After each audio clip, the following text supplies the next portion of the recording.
Buenos días, clase. Hoy vamos a ir de compras en España. Y si vas de compras en España, probablemente vas a ir de compras en Carrefour, porque se encuentra en todos lados. Carrefour, disculpa, Carrefour es un hipermercado francés, ¿no? De Francia, que tiene ubicaciones en más de 30 países. Y nosotros vamos a comprar necesidades para el viaje.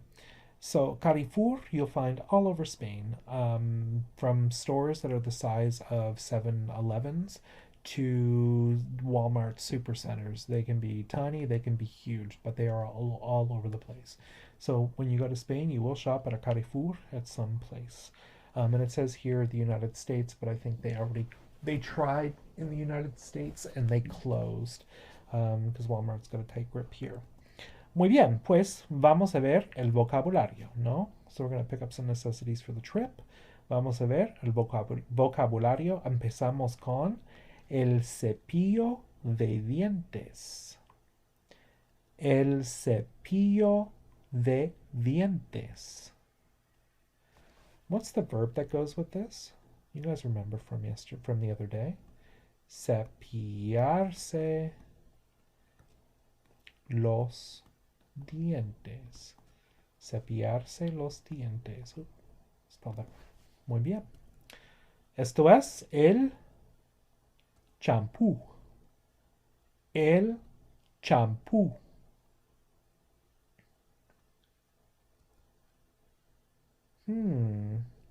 ¿Qué es eso? Ah, la crema de afeitar. La crema de afeitar. La crema de afeitar.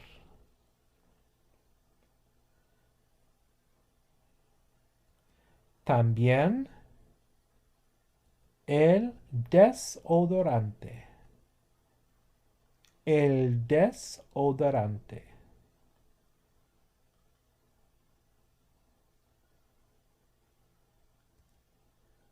El jabón. El jabón. And hopefully you don't get desperate enough to wash yourself with laundry flakes, of course. But it's all the same. Soap is soap, right? El jabón.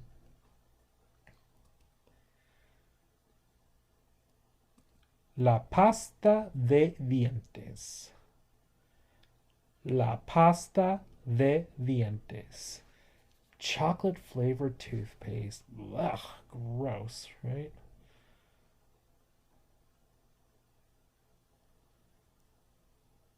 La rasuradora. La rasuradora.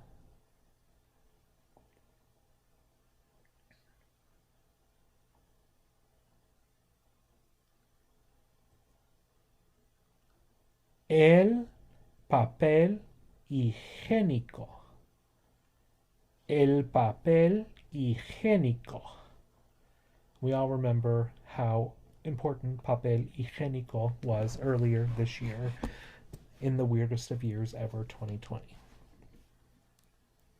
Well, not the weirdest of years ever, but one we won't soon forget, I bet. El maquillaje. El maquillaje.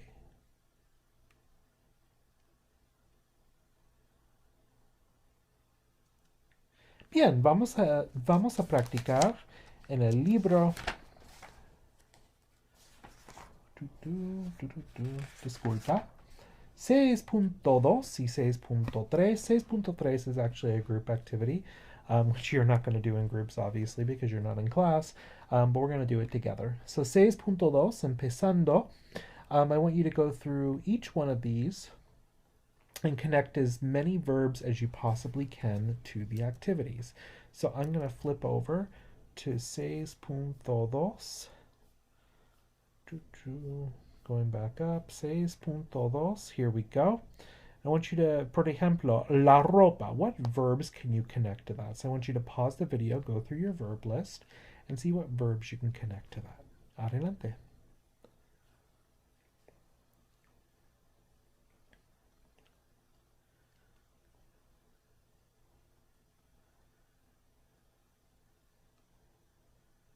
Muy bien, vamos a continuar. We're not going to go through that because that's pretty easy. We're going to go with 6.3. So you can look at this if you want or not. I'm going to read them out and we're going to work through them together virtually if that works. We'll see. Número 1. Un líquido para lavarse en la ducha. Un líquido para lavarse en la ducha. What could that be? Let's take a look back at our vocab. Oops, disculpa. I can't seem to find the right page here. Muy bien, líquido para lavarse en la ducha. Well, it can't be jabón. I mean, el jabón líquido, sure. That works, but there's another one that's even better. It's probably el gel de ducha. El gel de ducha. Muy bien. 2. Un objeto para cepillarse los dientes. Pones la pasta de dientes en él. ¿Qué es?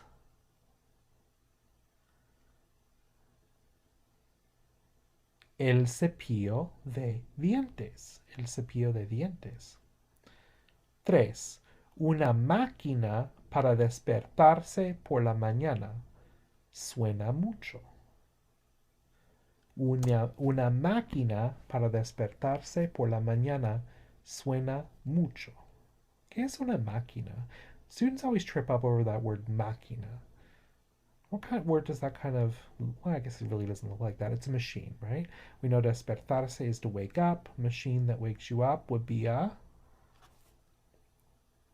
despertador.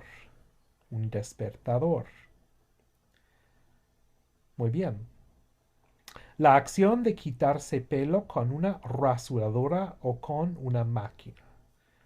La acción de quitarse pelo con una rasuradora o con una máquina. Esto es afeitarse, afeitarse o rasurarse is another word that gets used a lot. Rasurarse, to razor yourself. Muy bien. 5. Después de la ducha o después de lavarse, se hace con una toalla. Después de la ducha o después de lavarse, se hace con una toalla. Esto es secarse, secarse. Muy bien, let's keep going. Number 6. Un objeto para cortarse el pelo o las uñas. ¿Qué son uñas? Uñas. Like down a chalkboard, like fingernails, right? Para cortarse papel, etc. ¿Qué es? Tijeras, las tijeras. 7. Un producto para lavarse la cara, las manos, etc. ¿Qué es?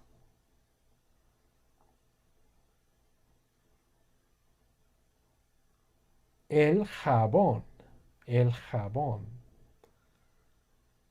8. Ir a la cama para dormir. ¿Qué es?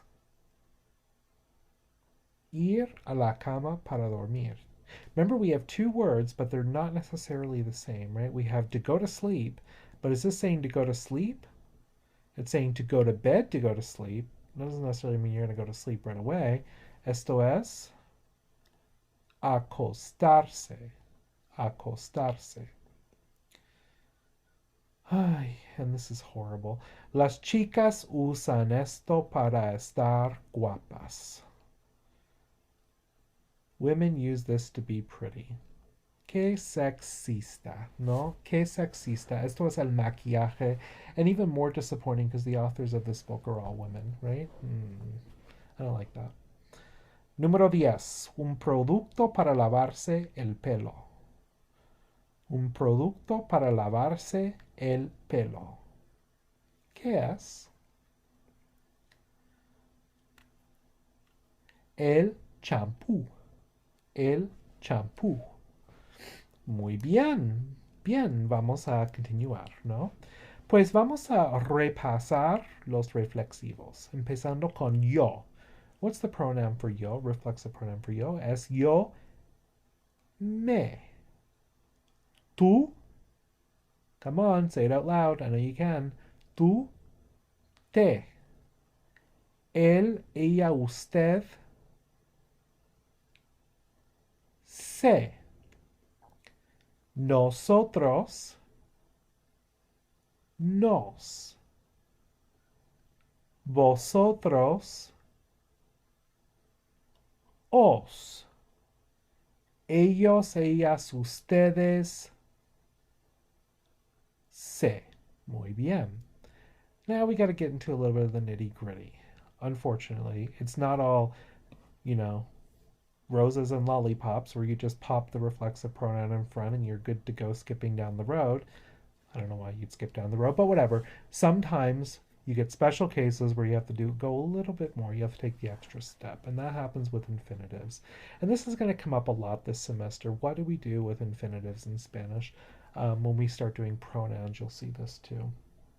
Por ejemplo, normally the reflexive pronoun goes before the verb. For example, yo me baño.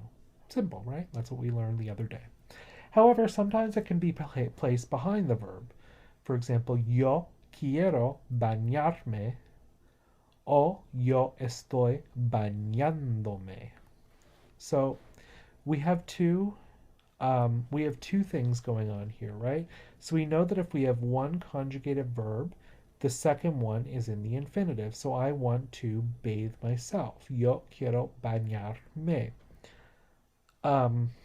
So here, the me can be replaced, it can be attached to the end of the infinitive, or it can be put up here, and both are equally correct. It doesn't matter which one you do. And this is, of course, the present progressive, the ando, yendo, and the me can be placed at the end, or it can also be placed up here. And it's one of the fun things in Spanish that it can be placed either before or after, and it means the exact same thing.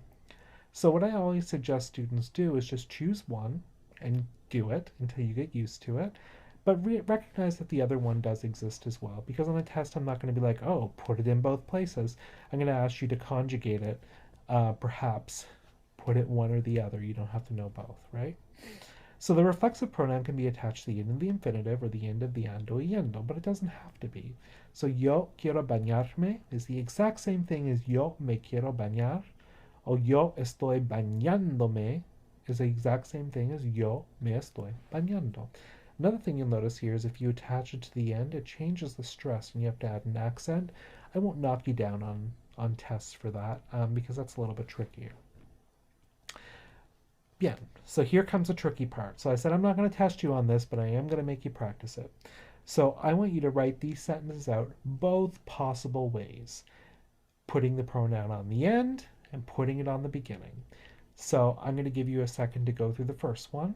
Not a second. I want you to pause the video to go through the first one and then we'll take a look. Adelante.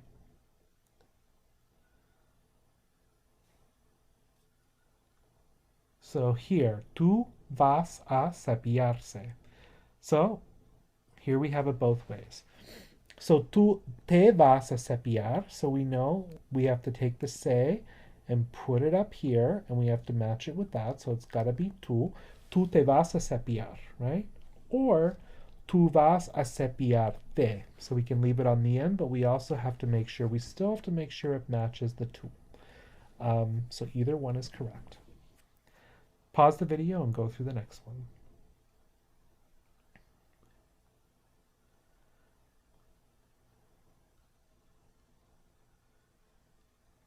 Okay. Él no quiere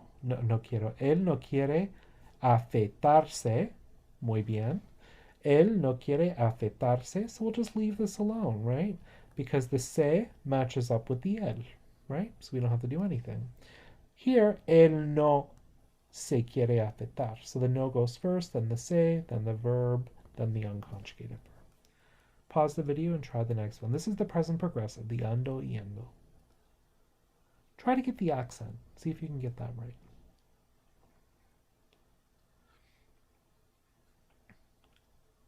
Muy bien.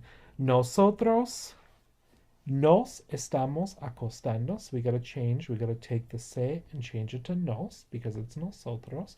Nosotros nos estamos acostando. Fácil, right? Or nosotros estamos acostándonos. Attach it to the end. It's still going to match up with the nosotros. We're going to put an accent right there to maintain the stress. So try the next one.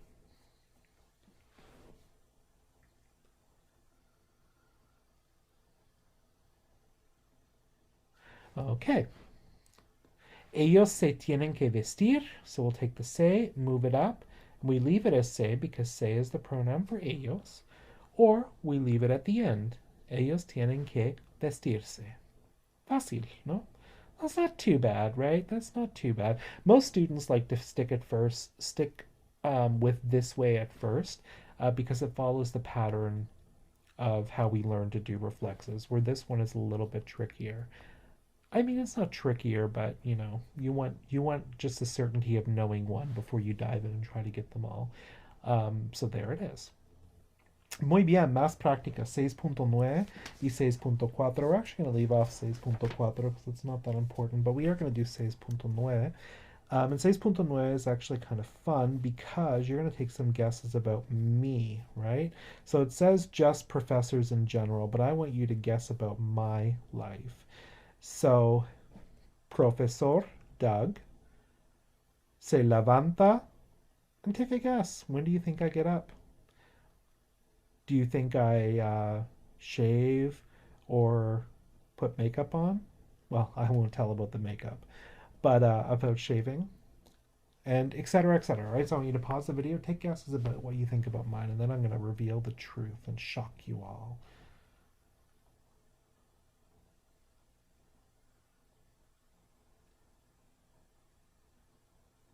Muy bien. Número uno, yo me levanto cuando es posible después de las 8 de la mañana. I'm actually going to see if I can put this over in OneNote. That might be a little easier to follow.